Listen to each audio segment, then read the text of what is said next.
Pessoal, boa noite. Vamos iniciar então a nossa live sobre adaptação. De antemão, gostaria de agradecer ao Leandro por ter aceitado o nosso convite. A gente, como eu falei com ele agora há pouco, a gente fez um convite ousado, né? A página dele sobre inclusão, adaptação, o Instituto ITAD é uma página bastante conhecida, né? Então, nós convidamos, eles aceitaram, estão aqui conosco, e acho que vai ser um momento muito importante para a inclusão no nosso município, porque vai contribuir, né, com nossos atendimentos, contribuir com o desenvolvimento dos nossos alunos. Nossa rede tem bastante criança, nós estamos com 283 alunos, então a gente precisa muito de apoio, muito de ajuda nessa questão de adaptação, de como lidar com nossos alunos, né? Sabendo que cada um tem as suas particularidades, sua individualidade, e é importante a gente ouvir um especialista, né, na área, para estar trazendo um pouco de experiência para nossos professores. Então, assim, gostaria que vocês aproveitassem o máximo, fizessem perguntas, tirassem suas dúvidas. Nós estamos aqui com uma pessoa aí muito capacitada, muito boa, fera, sou um fã da página dele, né? Estou sempre assistindo os vídeos, então, assim, vamos aproveitar bastante, tá, pessoal? Então, aproveitem, sugam o máximo que puderem. Tá? Eu vou desligar minha câmera para deixar ele à vontade aí falando, tá? Então, fique à vontade aí, Leandro. Muito obrigado. A palavra é sua. Ué, eu achei que você ia me fazer umas perguntas.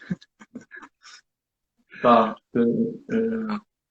Eu- Bom, pessoal, eu achei que ia me fazer umas perguntas. Eu não sabia. Se eu soubesse, eu tinha trazido alguma coisa preparada, mas me conta, pergunta, pode fazer perguntas à vontade. Vamos perguntar, então, pessoal. Vamos lá. Eu quero deixar ele à vontade para ele poder estar falando. E aí eu preciso que vocês interagem, né? Vamos ter as perguntas, dúvidas, vamos falar um pouquinho de adaptação, das dificuldades que vocês estão encontrando. Façam as suas perguntas. Essa live vai ser uma live mesmo de aprendizado, né? A gente está desenvolvendo aí o melhor para os nossos alunos. Mas Guilherme, antes de você, tem alguma dificuldade maior que você escuta assim dos professores? Que a gente possa, para começar falando? Então, hoje a nossa grande dificuldade é na questão de adaptação do currículo, né? Da gente estar encontrando, tentando, né? Principalmente assim nos anos finais, né? Em nossa rede em si, a gente está atuando da educação infantil até os anos finais. E hoje a gente tem muita dificuldade em relação a trabalhar os conteúdos dos professores especialistas com esses alunos que estão em ensino regular e essa troca de professor que acontece nos anos finais, né? Então, assim, uma grande dificuldade que nós temos hoje é em relação a esses professores, né? E como trabalhar esses conteúdos de forma tão rápida, né? Que a gente pode dizer assim, que é a troca do, do professor regente, né? E a cada 2 tempos, 3 tempos. Então, fica corrido, né, para estar atuando com os nossos alunos na mediação. E aí, Sim. hoje, eles têm muita dificuldade em estar dando, assim, como posso dizer a palavra, dando conta, né, do conteúdo, sabendo que a gente tem que entender que o aluno tem o seu tempo, né, e, Uhum. a gente, e essa é a dificuldade dos mediadores, né, da gente tentar é, colocar esses conteúdos no tempo que a gente tem daquela aula. Então, assim, é uma grande dificuldade nossa hoje, nos anos finais. Faz E, sentido. uhum. Além dos professores, né, os professores especialistas, que também, muitos deles, por estar trocando, não tem tempo hábil para estar conhecendo o aluno e está trazendo também, né, respaldos. Então, assim, a gente acaba ficando, o mediador ficando praticamente responsável em estar atuando nesses anos finais.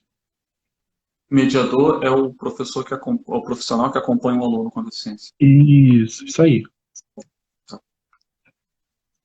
Eu entendi. Não, realmente faz sentido. Isso daí é um problema muito comum. E, geralmente isso acontece porque essa velocidade que você falou, a troca é rápido, são muitas aulas, muitos professores diferentes e disciplinas diferentes, né? e o professor não tem tempo realmente de conhecer o aluno para fazer essa correria toda, e às vezes o professor dá aula em 2, 3 escolas. Então, são muitos alunos para conhecer. Realmente é corrido do ponto de vista do professor. É, atendimento educacional especializado, sala de recursos, é oferecido no município? Sala de Nossa recursos? rede tem, nós temos salas de recursos nas escolas de ensino, nos anos finais, né? Nós temos professores especialistas que atendem esses alunos. Todos Uhum. eles, a gente costuma atender também aqui não só os alunos que são respaldados, né, por público-alvo da sala de recursos, mas também os alunos que a gente está em investigação e aí a gente acaba atendendo eles para não deixar, né, que se perca nada pelo caminho. Então, a gente faz atendimento desses dois públicos. Entendi. Poxa, que bacana. Você tocou num ponto-chave, adaptação curricular. É porque esse professor ele tem uma vida corrida. E, Uhum. ele ter acesso, se ele tem acesso a um documento que vai dizer em que nível que está aquele aluno que está ali na sala dele, né? E, na hora que ele for criar atividade, na hora que for pensar na aula, né, ele vai estar respaldado. Esse aluno, eu tenho esses alunos, mas tem um aluno, tem dois alunos, tem três alunos ali que esse é o conteúdo que eles estão trabalhando, que pode ser bem diferente do restante da turma, né? E ele pode proporcionar atividades para esses alunos trabalharem todos juntos, né? Mas também trabalhar objetivos separados. E só que esse currículo adaptado, como constituir esse currículo adaptado, né? Porque se deixar o professor regente sozinho fazer o currículo adaptado, pode ser bastante desafiador. Porque às vezes tem um aluno que, às vezes, por exemplo, não tem uma comunicação funcional, não Uhum. tem uma comunicação funcional estabelecida, ou não tem alguma uma limitação sensorial. Enfim, ele não sabe nem como interagir com aquele aluno, porque realmente ele não tem formação para isso, né? A formação dele é outra. Então, é por isso que a parceria entre o atendimento educacional especializado e o professor regente é muito importante, porque o atendimento educacional especializado ele tem mais tempo para conhecer o aluno, todas as limitações e potencialidades do aluno, né? E ele tem tempo para fazer por exemplo, criar um PDI, um plano de desenvolvimento individual. Só que o atendimento educacional especializado não vai conseguir fazer a adaptação curricular de biologia, por exemplo. Por quê? Porque um não tem formação na área do outro, entende? Por isso que, né, eu não sei se você tem licenciatura em alguma disciplina. Matemática. Matemática, então. Por exemplo, se depender de mim, eu fazer um currículo adaptado de matemática, vai ser muito difícil, porque eu tenho muita dificuldade em matemática. E, e fica muito mais fácil para um especialista olhar para aquele aluno e entender, não, ele não está conseguindo fazer isso aqui porque ele não tem esse fundamento e esse fundamento.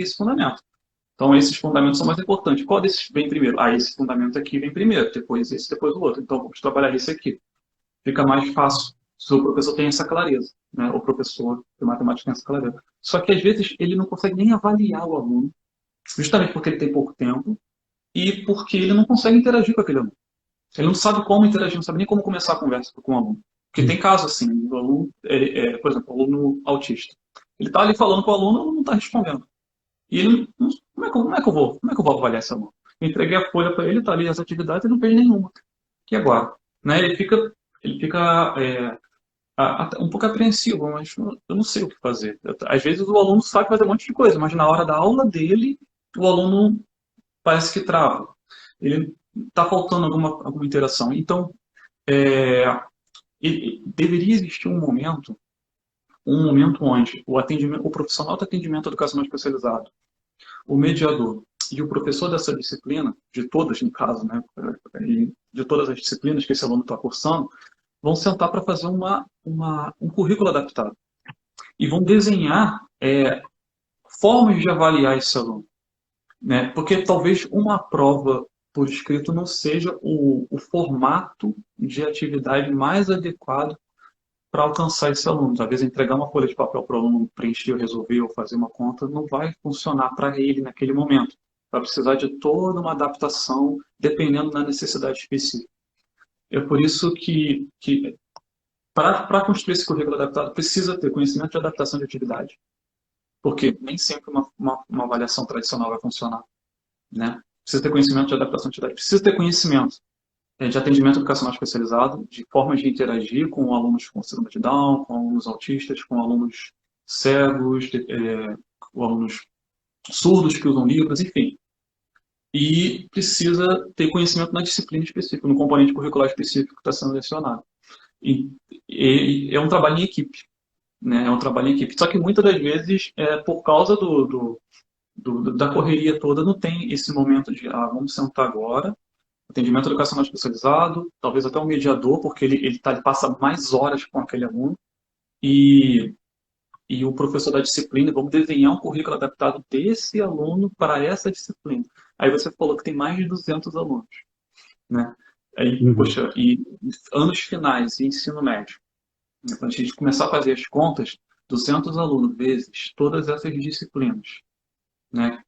Olha, vai dar um número enorme de currículos adaptados e documentos, né? De Uhum. avaliações enfim, é um trabalho grande que precisa ser feito realmente. Mas existem alunos que vão precisar de toda essa atenção, né? Existem outros alunos que talvez não, que às vezes o professor regente sozinho, conhecendo algumas técnicas para adaptatividade, já consegue criar uma avaliação para alcançar esse aluno. E não sei se está fazendo sentido isso que eu estou falando. Não, com certeza, com certeza. E assim, a gente tem muitos professores ainda não tem um pouco de dificuldade em entender, né, essa questão de adaptação, né? E aí eu acho que fica bem claro que a gente fala que adaptação não é um bicho de sete cabeças, né? É a gente Não, conhecer o aluno e, a partir do que a gente conhece o aluno, a gente vai traçar estratégias para atendê-lo e entender também que muitas vezes o aluno não vai, não, tem muitos assuntos que não fazem sentido para ele naquele momento, né? Então a gente precisa conhecer o aluno para ver o que do nosso conteúdo, todo o sexto ano. Então, o conteúdo do sexto ano, o que faz sentido para ele nesse momento? E aí, a partir disso, né, traçar as metas para a gente poder realizar as adaptações, né, os recursos necessários.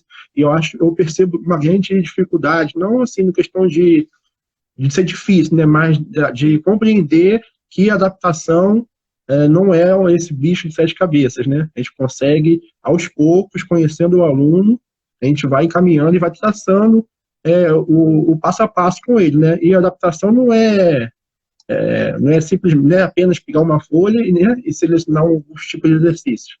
Vai muito além disso, né? sim, exatamente. E esse conhecer o aluno é a avaliação, né? Avaliar não é só a gente fazer uma prova, uma avaliação diagnóstica, né? Que não é só uma prova, né? É um processo, né?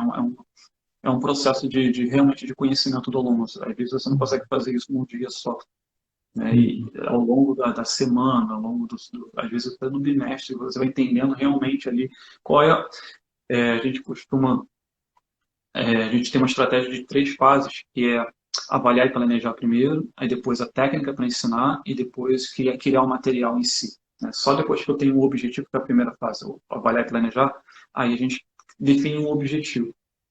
E eu vejo muita dificuldade na maioria dos professores de todos os estados em definir o objetivo, que é o que você falou. Às vezes estão tentando ensinar uma coisa que não faz sentido para o aluno hoje, justamente porque não conseguiu entender o que esse aluno, qual é o próximo passo desse aluno. Eu chamo de ponto A, ponto B, né? O pessoal que é do treinamento vai saber, do curso Adaptando a Atividade. Porque, às vezes, por exemplo, em matemática, né? Eu estou querendo ensinar a expressão ou calcular a área de uma forma geométrica e o aluno não sabe fazer a adição.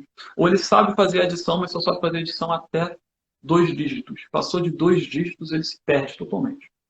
Então, esse aluno entender. Só que saber isso, né, saber que ele só consegue fazer adição de números até 2 dígitos, para mim descobrir isso, existe todo um processo, né? Porque não é fácil assim. Às vezes ele estava lá no primeiro voo, não vou olhar para a cara dele e falar, não, ele só sabe fazer edição de 2 dígitos. Não, tem todo um. Às vezes passa uma atividade, ele não consegue, aí passa outra, ele não consegue, aí passa outra, ele conseguiria, mas ele ficou tão desanimado de não ter conseguido as outras duas que ele não quer mais fazer nada. E então tem toda essa questão, né, que quem só realmente conhecendo a pessoa que está ali que a gente consegue entender. Hum. É, Ah, tem uma pergunta aqui sobre Raí, se não me engano, o nome, né? Está perguntando se ela queria saber um pouco sobre os jogos educativos eletrônicos, né? E a avaliação dos alunos.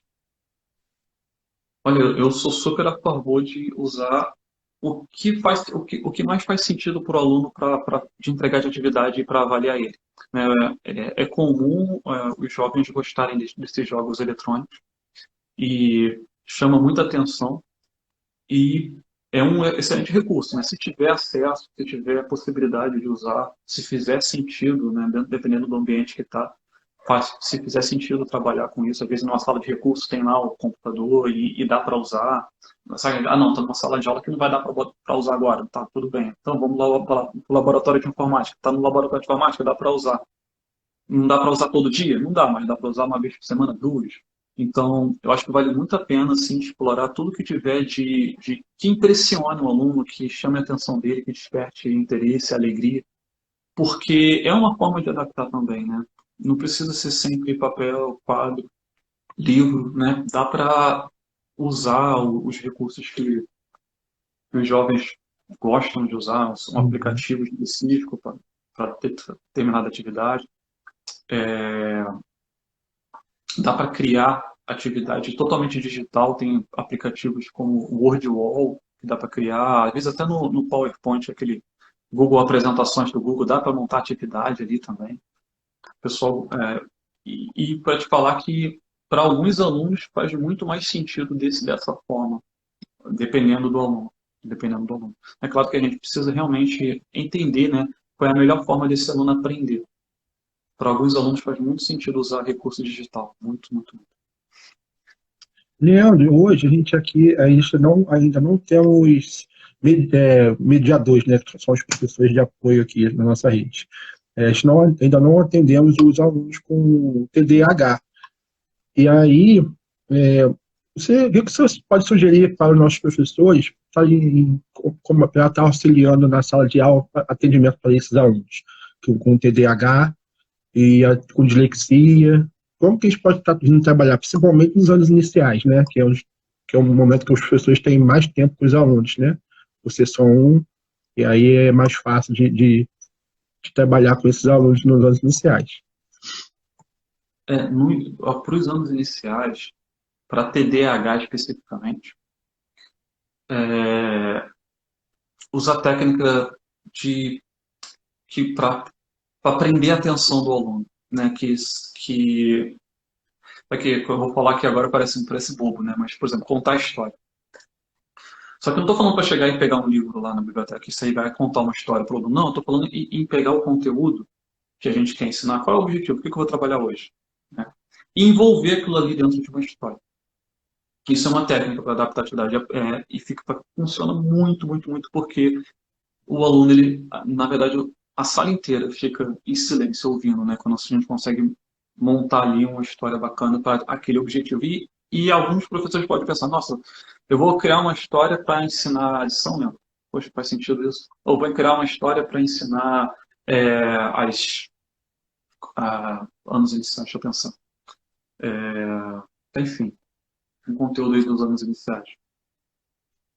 Faz sentido? Olha só, é um trabalho que você vai ter uma vez só. Por quê? Uhum. Porque a história ficando boa, você vai poder repetir a história. E dependendo da história que você criar, o aluno nunca mais vai esquecer aquele conteúdo. Nunca mais vai esquecer. Provavelmente você deve, talvez você ou o pessoal que está assistindo a gente, deve lembrar de alguma história que você ouviu na escola sobre alguma coisa ou alguma musiquinha que você ouviu para aprender alguma coisa, para decorar alguma coisa específica que nunca mais sai da mente. Isso acontece, né? Isso acontece muito. E ajuda muito a aprender a atenção ali do aluno com TDAH naquele momento específico.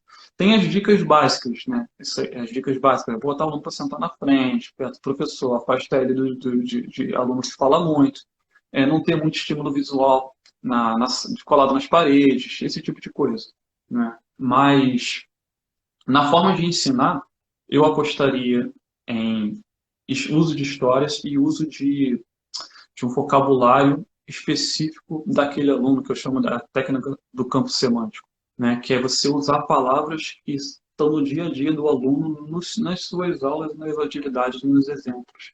Né? Por exemplo, se eu estou falando com uma criança de 5 anos, de 9 anos, por exemplo, vou usar o exemplo da minha filha, tem 10 anos, e fica fácil de entender. Se eu começar a falar de TikTok, Felipe Neto, Lucas Neto, YouTuber, aí eu vou falar mais uns 3, 4 nomes de YouTubers que tem por aí que eu não lembro agora, e Reels, e se eu usar isso, se eu usar esse vocabulário, a criança ativa uma anteninha na hora ali, na hora. Porque eu estou falando algo que realmente tem tudo a ver com o que ela faz no tempo livre dela, com o que ela pesquisa, com o que ela gosta. E dá para pegar esse conhecimento e colocar na nossa comunicação. Né? No início, para quem não está acostumado, dá um pouco de trabalho? Dá. Porque é outra realidade, outra cultura. A gente está falando com outra geração ali. Não é a minha geração, é outra geração que tem outra realidade, outro vocabulário, totalmente diferente. Mas se a gente se esforça um pouquinho para entrar uns 20% dentro daquela geração ali, naquele momento que a gente está ali, a gente consegue alcançar esse aluno que tem déficit de atenção. Consegue. E os resultados são incríveis, eles ficam vidrados. Tá? Claro que eu não posso generalizar para todo mundo, né? Mas aí agora dislexia. Por isso que você tem que ter um repertório de técnicas e recursos, na verdade, porque cada dificuldade vai demandar um recurso específico. Para dislexia existe tipo de fonte. Para se você entrega material impresso, tem tipo de fonte para usar para a pessoa com dislexia. Se pesquisar fonte para dislexia, você já vai encontrar. Que é o tipo de letra para imprimir, né? E vale muito a pena usar porque faz muita, muita, muita diferença na vida da pessoa com dislexia, esse tipo de fonte. E você vai poder usar com a sala inteira. Quando você for fazer o material, não vai precisar, para esse aluno que tem dislexia, eu vou entregar uma folha diferente. Não. Você pega aquela fonte e entrega para todo mundo, que todo mundo vai conseguir ler. E o aluno com dislexia também, né? Vale muito a pena usar essa fonte. Ela foi criada, ela foi pesquisada e desenhada e criada por profissionais empenhados em ajudar nessa causa aí da dislexia. E é muito bacana, tem até palestra TED lá no canal da TED sobre essa fonte. Ela fez sucesso em vários lugares do mundo, só que ainda é de desconhecimento de muitos professores, então vale a pena trabalhar com ela.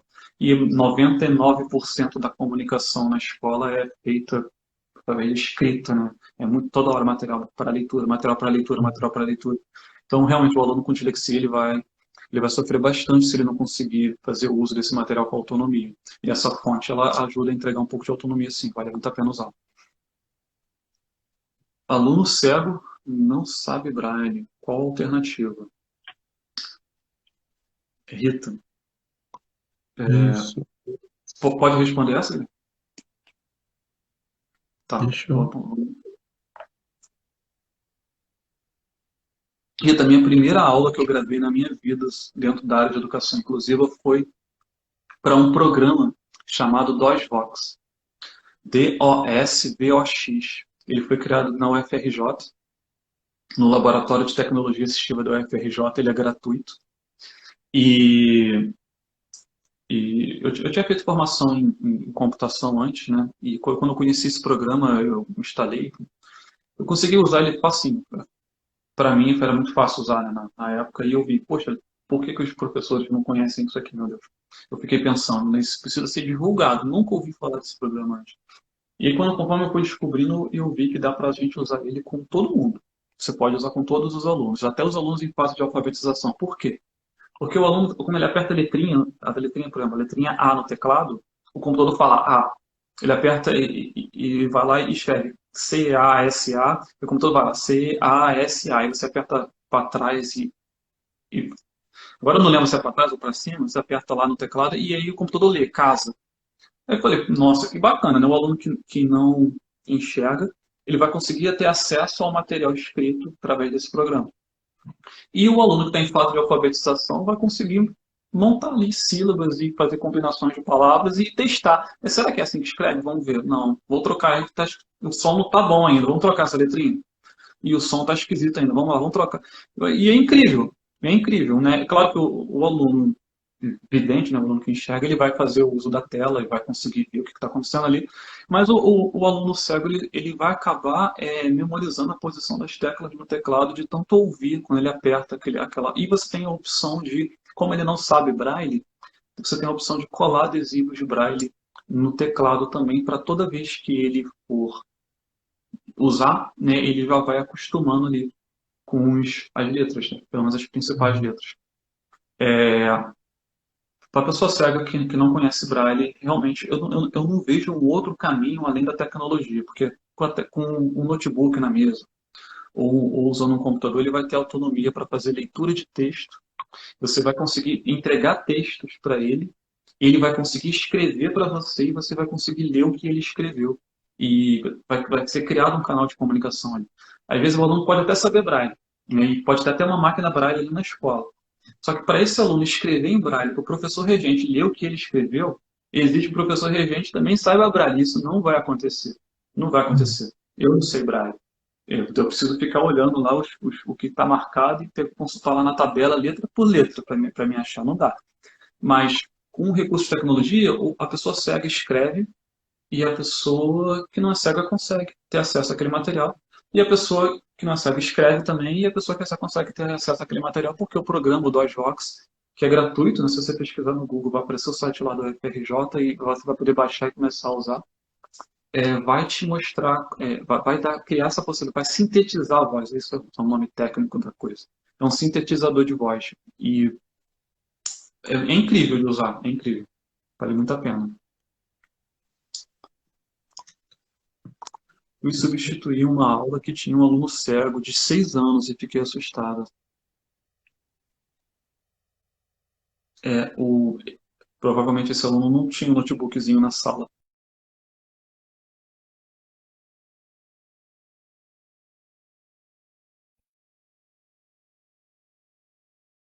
Não tem idade mínima.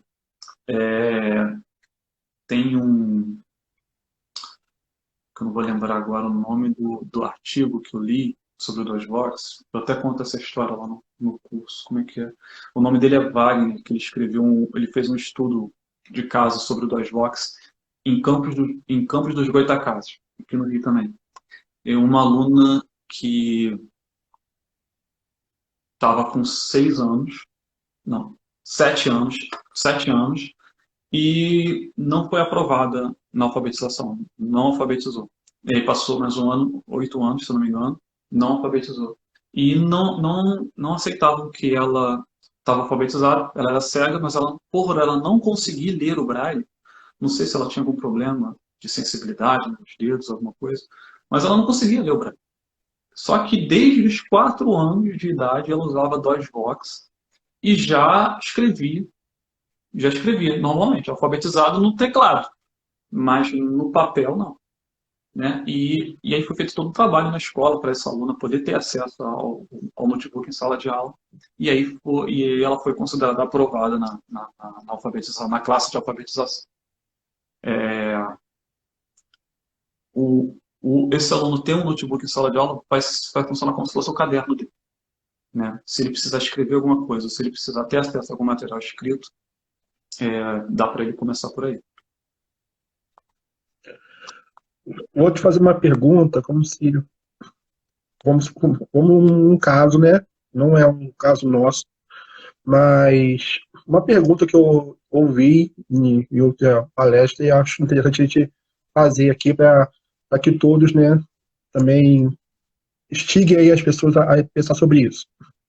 Eu tenho um aluno, né, um aluno fictício, que ele não lê, né, não lê papel escrito, mas ele te responde tudo que for feito oralmente, né?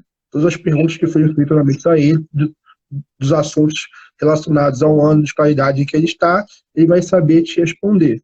Porém, ainda não consegue escrever, né, e nem ler as letras, né, as palavras escritas, né? A gente pode considerar esse aluno como alfabetizado a nível de aprovação e retenção, por exemplo, né? Porque a gente pega casos de professores que percebem que o aluno sabe, mas não consegue reproduzir no papel, né? Não consegue escrever ali, não consegue registrar. E aí, como a gente vai avaliar esse aluno? Ele é alfabetizado, ele pode ser aprovado, precisamos retê-lo. É um recurso essa avaliação de maneira oral. Você me colocou numa posição complicada agora. Eu acho que tecnicamente ele não está alfabetizado ainda. Eu acho. Uhum, É, e aí a gente precisava investigar no porquê que ele tem essa dificuldade, se ele é tão inteligente. Às vezes ele pode uhum, ser dislexo, né? Às vezes ele pode ser dislexo. E é o caso nossa, de muita gente com dislexia, sim, pessoas sim. super inteligentes e que não adianta entregar aí essa fonte que eu falei da dislexia ajuda nesse caso aí. Uhum, Porque a pessoa é muito inteligente e só que na hora que entrega o papel ali na frente dela não flui, não funciona. As letras uhum, embaralham e não tem condição, né? Ela não vai nem escrever e nem ler. Eu conheci um vice-diretor de faculdade com dislexo e realmente, quando ele ia escrever alguma coisa para mim, não entendia nada, coisa. Não entendia nada. Só que ele explicou, eu sou dislexo, estou escrevendo assim porque eu sou dislexo. Ele já sabe que uhum, escreve errado. Mas eu acredito que só que precisava verificar se esse é o caso, né? Ou se realmente ele precisa aprender, se está faltando o estímulo, o estímulo certo, a aula certa ali, ou se realmente ele tem uma dificuldade neurobiológica, que eu acho que é isso, a dislexia, uma dificuldade neurobiológica, ele não vai ler a letra, qualquer tipo de letra. Então, uhum, ele pode, né? Acho que vai depender do caso mesmo. Porque se realmente ele não aprendeu e ele não é dislexo, então talvez ele precise de aula de alfabetização mesmo, uhum, né? Só que às vezes algumas pessoas, por ter tentado tanto nos anos anteriores e não ter conseguido, por tanta frustração que acontece, o aluno desenvolve um bloqueio. Isso é muito comum em alunos com dificuldade de aprendizado e alunos com deficiência. Às vezes ele tem um potencial ali para estar aprendendo mais, só que ele não acredita que ele vai conseguir. Ele nem acredita que ele consegue. A gente tem uma frase aqui que a gente fala direto que todos podem aprender e que todo mundo pode aprender. Só que às vezes mais difícil do que convencer o professor ou a família que todos podem aprender é você convencer o aluno que ele pode aprender. Porque às vezes tem um aluno que está totalmente desacreditado da capacidade acadêmica dele e resgatar isso é um trabalho árduo, tanto para o professor quanto para o aluno, e que poderia até envolver um profissional, um psicólogo, talvez, nesse meio. Porque, às vezes, esse aluno que você está falando, ele tem a capacidade de ler e escrever, mas ele tem um bloqueio, que precisa ser trabalhado até com psicólogo. é, São muito variáveis, né? uhum, é. Outra pergunta que a gente tem recebido bastante alunos já com diagnóstico de autismo na educação infantil. Eu não sei se é algo recente, né? Mas aqui na nossa cidade, a gente, da pandemia para cá, né? A gente tem recebido muitos laudos, muitos alunos que vêm sendo diagnosticados na educação infantil, creche 4, pré-1, pré-2, já vêm com diagnóstico de autismo, né? E aí a gente fomos pegos de surpresa, né, pelo esse público da educação infantil, já sendo diagnosticado tão cedo, né? E como que a gente pode estar atuando com eles na educação infantil para que a gente possa, né, quanto mais cedo, desenvolver as habilidades nesses alunos? Olha, isso está sendo muito comum mesmo, principalmente nessa época pós-pandemia.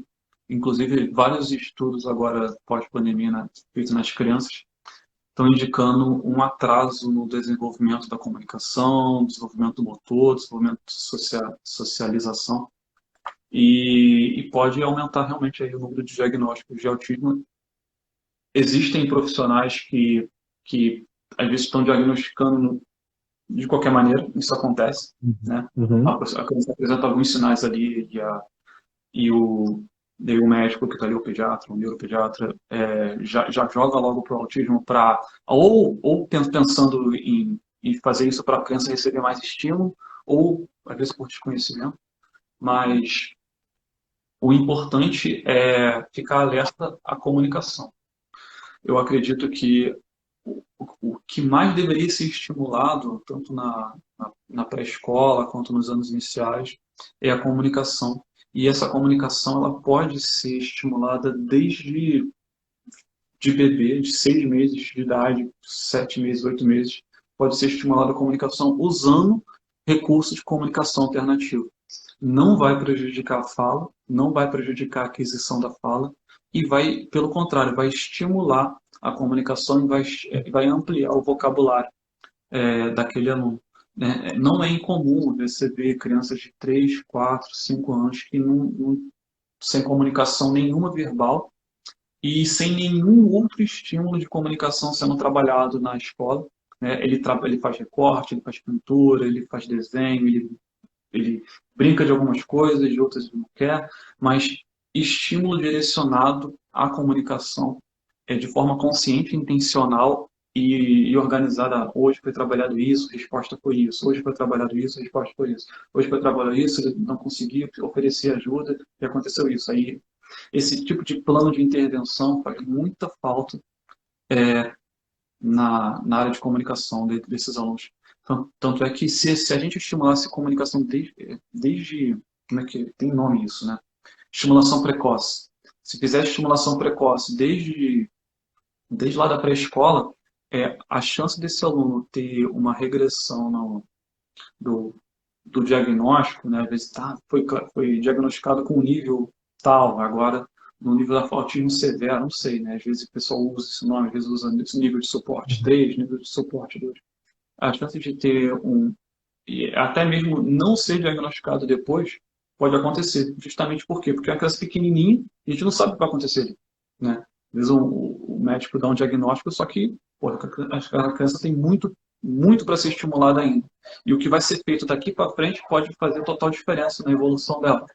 Então, se a gente isola a criança, teve outro surto de vírus, a criança isolou, ficou dentro de casa, mais um ano, sem ter coleguinha para brincar, a chance daquela criança piorar drasticamente vai ser altíssima.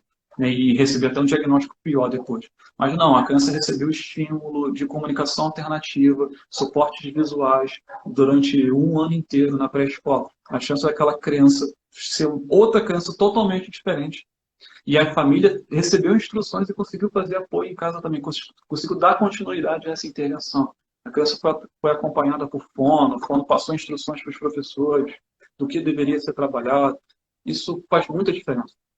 Principalmente se a fono conhece comunicação alternativa, acredita na ferramenta, que é importante acreditar também, né? Porque existe muito preconceito em volta de não só da educação inclusiva, mas em volta de todas as técnicas da educação inclusiva, todas as práticas, todas elas são cercadas de preconceito. Tem gente que tem preconceito com comunicação alternativa, tem gente que tem preconceito com análise do comportamento, tem gente que tem preconceito com uso de suporte visual, enfim. Tem gente que tem preconceito com livros. Então, existe uma série de mitos e coisas que precisam ser quebradas. Né? Temos uma pergunta aqui em relação aos alunos de altas habilidades. Os alunos de altas habilidades, o senhor tem algum exemplo a ser citado em relação a lidar com esses alunos que estão além? A pergunta da Sheina, assistente social da rede. Que bacana. Altas habilidades.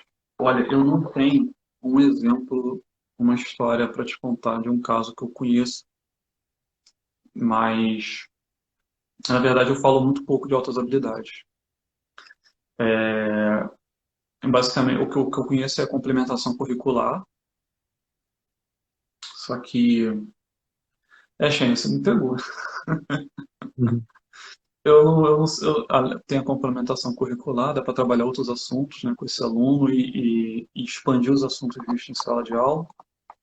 Dá para fazer atividades e avaliações com questões de desafio, eu acho isso muito bacana, e projetos específicos de desafio para esse aluno se testar e ir além, mas fora isso, eu não me pegou, me pegou desprevenido. Que altas habilidades realmente é um assunto que eu estudo pouco. O caso que eu conheço de altas habilidades, né, normalmente eles têm, né, conhecimento além, né, do que é o onde que ele está, mas o que eu mais percebo em relação a eles é a questão social, né? Eu percebo que eles têm, pelo menos o caso que eu conheci, têm dificuldade de se relacionar, né, com a turma em si, com o grupo em si, né? Então, eu acredito que a gente tenha que talvez, né, seja um caminho aí a seguir, trabalhar essas questões de relacionamento social, né?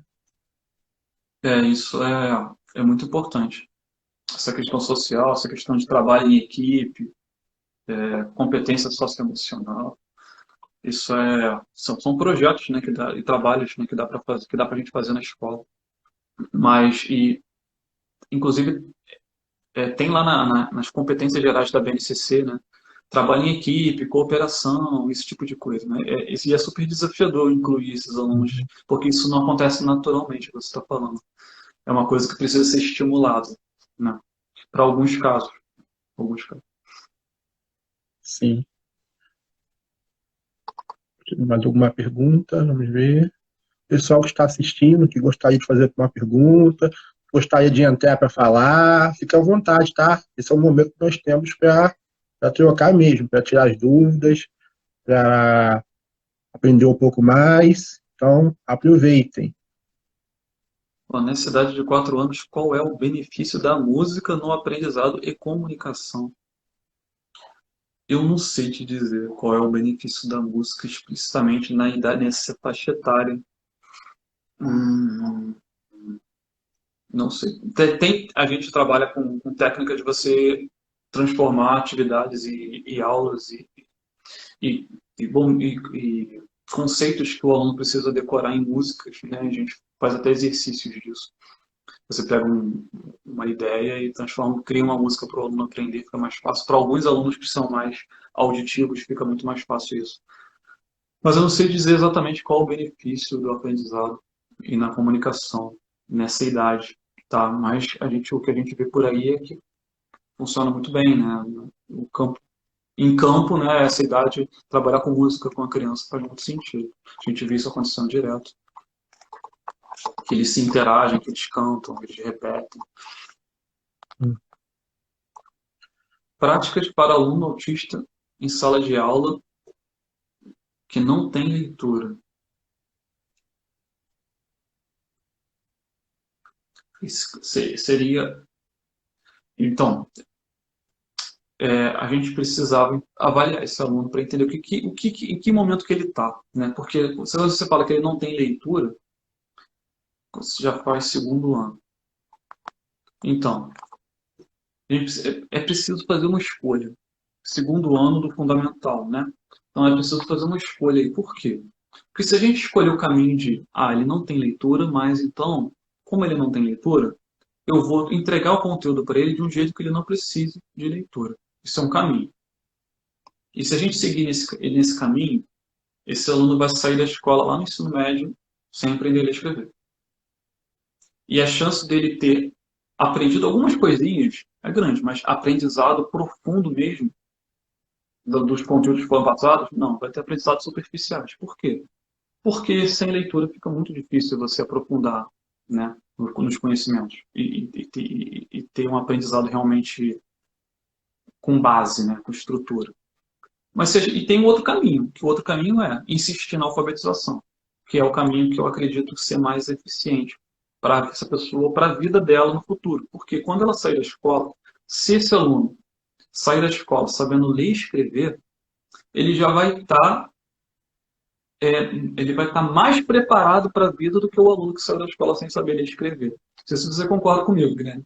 Mas eu acredito que você, quando sai da escola sabendo ler e escrever, ele tem mais oportunidade de conseguir se sustentar do que uma pessoa que não sabe ler e escrever. Né?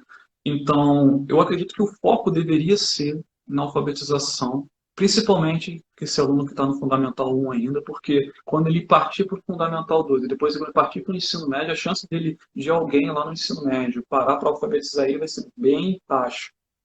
né? Então, Uhum. aproveitar que esse aluno está no Fundamental 1 ainda, e nessa escola é uma escola de Fundamental 1, tem aula de alfabetização. Então, é uma escola que tem alunos sendo alfabetizados, que pode ter até uma classe de reforço de alfabetização que vai juntar todos os alunos que não estão lendo e escrevendo ainda na escola. E nessa escola tem mais possibilidades de atender esse aluno na parte de alfabetização. Quando esse aluno sair dessa escola, a chance dele ser alfabetizado vai diminuir bastante. Se ele for se o Fundamental 2 for numa outra escola só de Fundamental 2, no Fundamental 2 não tem professor alfabetizador. E aí começa a ficar complicado. Talvez até tenha, mas ele não é a função dele naquele momento, ele está dando aula de outra coisa. Então, começa a ficar cada vez mais difícil e mais distante a alfabetização. Eu acredito que esse é o melhor caminho. Com as técnicas para adaptar a atividade, dá para adaptar um milhão de coisas. Vou adaptar o uso de pronome para o aluno. Tá. Mas será que ele vai realmente entender aquilo ali de uma forma útil para a vida dele? Talvez não. Né? Por isso que acho melhor a gente ir seguir a linha, né? A seguir as fases da aprendizagem. Primeiro a alfabetização, aí depois os outros temas. Né? Por isso que a alfabetização está lá na frente. Lá atrás, no caso.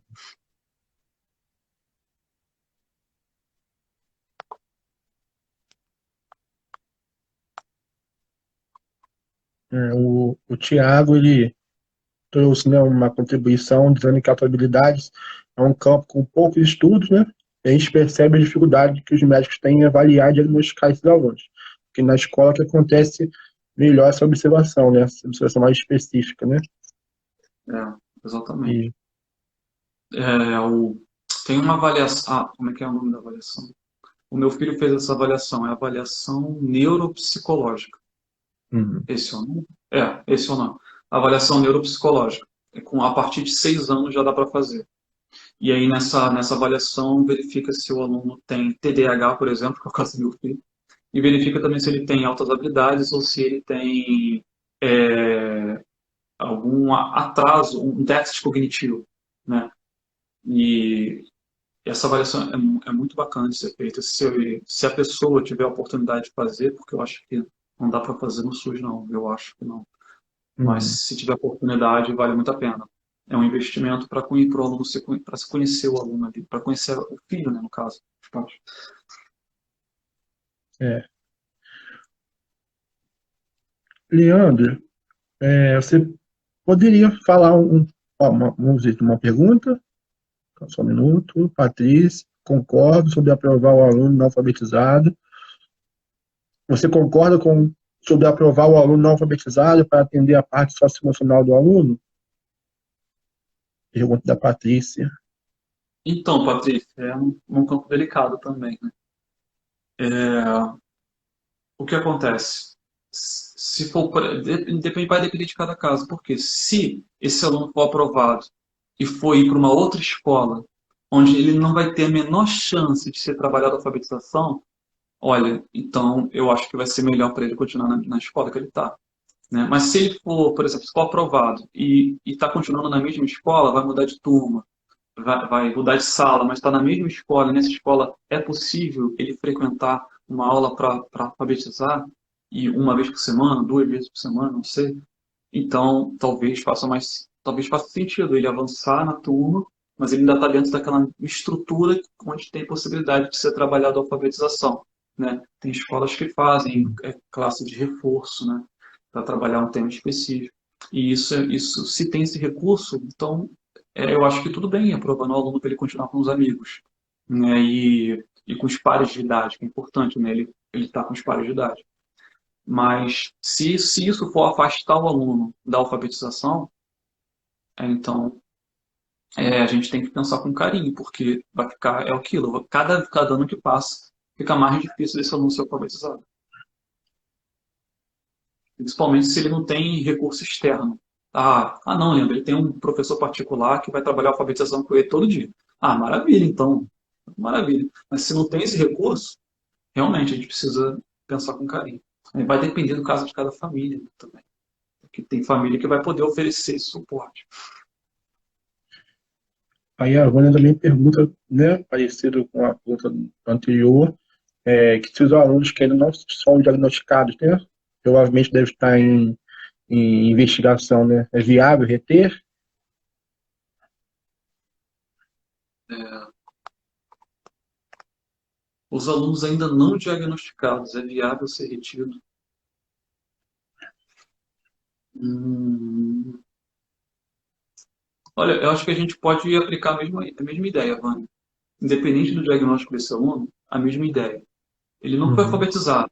Ele vai para uma outra escola onde não vai ter alfabetização, vai ser mais difícil ainda. Vamos conversar com essa família, e vamos tentar segurar esse aluno para ele ter mais chance de ser alfabetizado.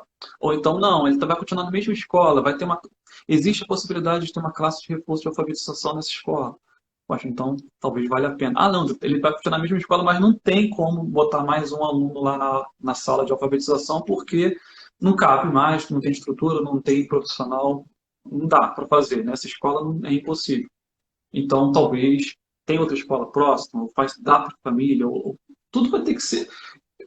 A ideia é manter esse aluno próximo da alfabetização mais próximo da alfabetização possível, né? Se a gente conseguir fazer isso, aprovando ou não aprovando o aluno, se aprovar o aluno vai colocar ele numa outra escola que vai ter alfabetização lá, vai ter classe de reforço de alfabetização, excelente.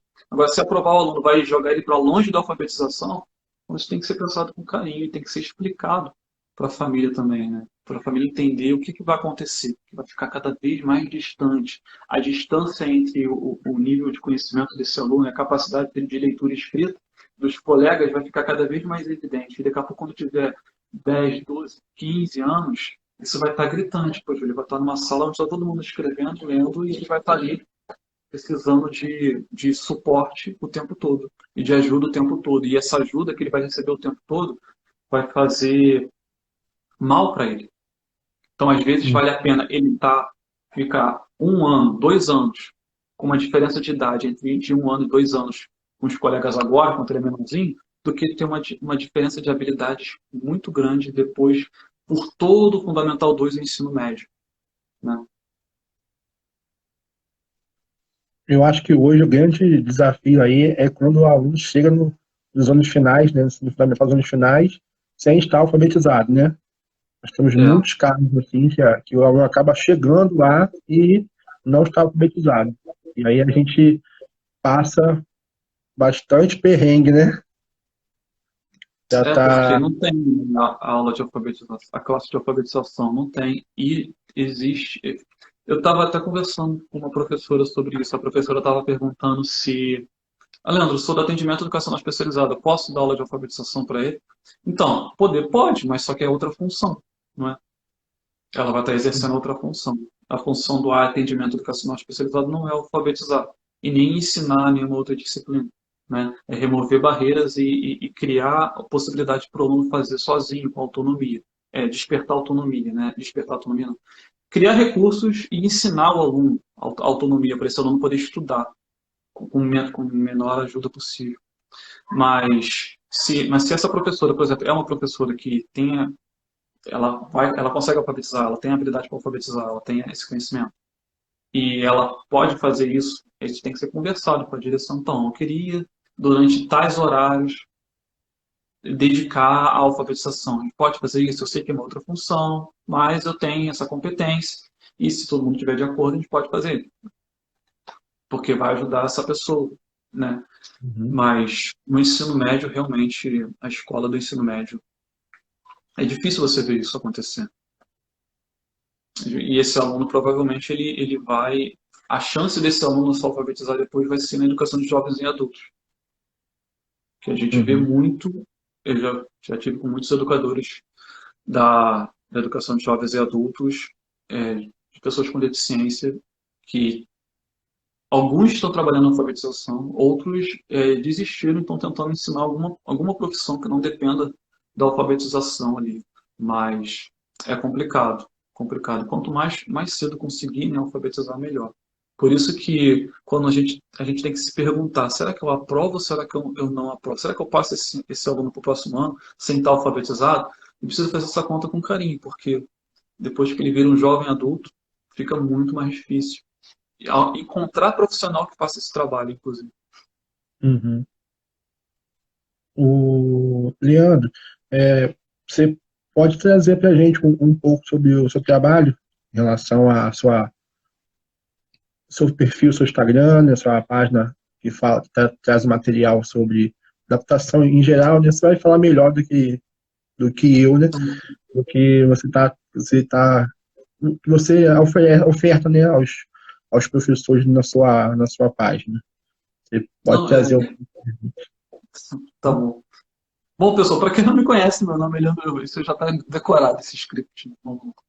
Pessoal, para quem não me conhece, meu nome é Leandro Rodrigues, sou do Instituto ITARD. E a minha missão é ajudar você, professor, educador, a adaptar a atividade para ver o seu aluno com deficiência ou transtorno de aprendizagem aprender de forma mais fácil, mais rápida, independente do diagnóstico dele. Quando a gente fala independente do diagnóstico e aprender, é realmente isso, né? Já foi comprovado que todas as pessoas podem aprender, só que a gente precisa entregar os estímulos certos. Né? E entregar o estímulo certo, em outras palavras, é você adaptar a atividade que você está fazendo ali com o aluno. Né? Porque o que funciona para um aluno, você pode ter certeza que não vai funcionar exatamente da mesma forma para outra pessoa, mesmo que eles sejam irmãos gêmeos e nem tenham deficiência. O que você entrega para um não vai funcionar exatamente da mesma forma para outra pessoa. Uma pessoa vai fazer uma leitura daquilo, outra pessoa vai fazer uma outra leitura, uma pessoa vai fazer uma interpretação daquilo, outra vai fazer outra. Se você entregar dois livros iguais para as duas pessoas ao mesmo tempo, um vai conseguir ler uma quantidade de páginas, o outro vai conseguir ler outra quantidade de páginas. Então, todas as pessoas são diferentes. A gente conseguir entender essa diferença e entregar e adaptar atividades para ela, para tirar o máximo de potencial desse cérebro incrível que essa pessoa tem, né, faz toda a diferença no aprendizado dele. E se vocês tiverem interesse, né, nesse assunto, adaptação de atividade, essa é a área que eu escolhi me especializar e levar para frente lá no Instituto ITARD. O nosso Instagram é esse que está aqui, @Instituto ITARD, e periodicamente nós fazemos eventos gratuitos que tem aulas, certificados, entrega de materiais. E deve estar logo logo vai começar outro aí, semana que vem já vou começar a falar dele. Vocês podem se inscrever gratuitamente. Como eu disse, tem emissão de certificado, tem tudo direitinho lá, 100% online gratuito. Só seguir a gente que vocês vão ser avisados pelo Instagram. Leandro, eu acho que esse nosso momento foi muito bom. A gente conseguiu tirar algumas dúvidas aí. O povo ficou um pouco vergonhoso em participar, mas assim, acho que a gente conseguiu trazer bastante coisa para os nossos professores, né? Nossos ouvintes da live. Acho que vai contribuir bastante. Queria te agradecer muito, imensamente, por ter aceitado o nosso convite, né? Esse desafio aí. Desculpa aí por ter alguma pergunta que eu tenha deixado Ou você, não. né? Então, mas a gente quer te agradecer muito, né, pela participação. Eu gosto muito do seu material, então a gente participa muito Estou sempre lá na sua página olhando e aprendendo um pouco mais todos os dias, né? E eu vou estar divulgando também o perfil, né, para seu Instagram, para os nossos professores estarem participando, tá trazendo mais coisas suas, né, para os nossos alunos, né? A gente percebe que eu percebo, né, que a sua página é de grande importância para nós professores que atuamos na educação inclusiva. Nós temos um olhar diferenciado para esses alunos, né, para os nossos alunos. Então a gente precisa estar sempre buscando o melhor para eles. E a sua página, né, é um exemplo disso para nós quanto professores de inclusão, de alunos, nossos alunos da inclusão. Então, quero muito te agradecer por ter aceito e espero, né, que a gente possa ter outros encontros para estar trazendo mais experiências para os nossos professores. Tá? Muito obrigado mesmo por estar participando e a gente vai estar divulgando aí essa página que precisa que mais pessoas sejam alcançadas por ela. Bacana. Georgia, o Instagram é @Instituto ITARD, né?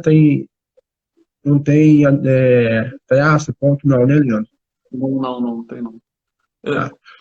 Posso responder só mais uma aqui? Da Vânia? Pode, com vontade. A Vânia falou que a aluna não reconhece figuras simples de bichinhos. Então, figuras simples de bichinhos por desenho é um nível de abstração, né? Às vezes, tem o objeto concreto, por exemplo, o cachorro, né? É um objeto concreto. Aí tem, vamos abstrair um pouco. Cachorro. Foto do cachorro é um outro, abstrair um pouco, mas está mais próximo do concreto. Desenho do cachorro, aí já é outro nível de abstração. Desenho de palitinho do cachorro. A pessoa tem que saber muito bem o que é um cachorro para entender um desenho de palitinho de cachorro. Então, aí já fica muito mais abstrato. Então, o que eu recomendo para você? Ao invés de usar esses desenhos, usa a foto, tenta a foto. Se a foto não funcionar, aí você vai ter que usar o objeto concreto. Tá? É uma dica aí de adaptação também. Porque é muito comum a pessoa achar, não, vou botar um monte de imagem para ajudar, né?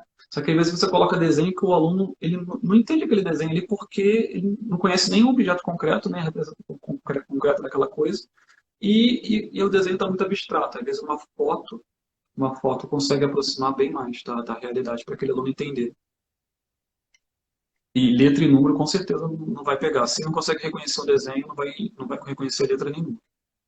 Ele vai ter que trabalhar, tem toda uma etapa aí. Isso faz parte da adaptação curricular também. Né? Tem toda uma etapa de desenvolvimento que tem que ser seguida. Não é que ela não vai aprender a escrever, ela vai. Só que primeiro ela vai aprender a entender o que é a foto, depois o que é o desenho, depois começa as letras.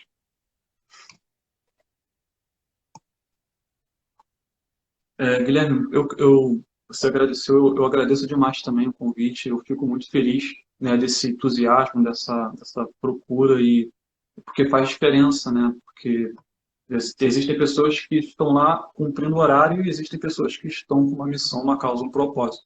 Né? Isso faz toda a diferença em qualquer profissão do mundo, principalmente em profissão que lida com as crianças, né? Pois, pelo amor de Deus.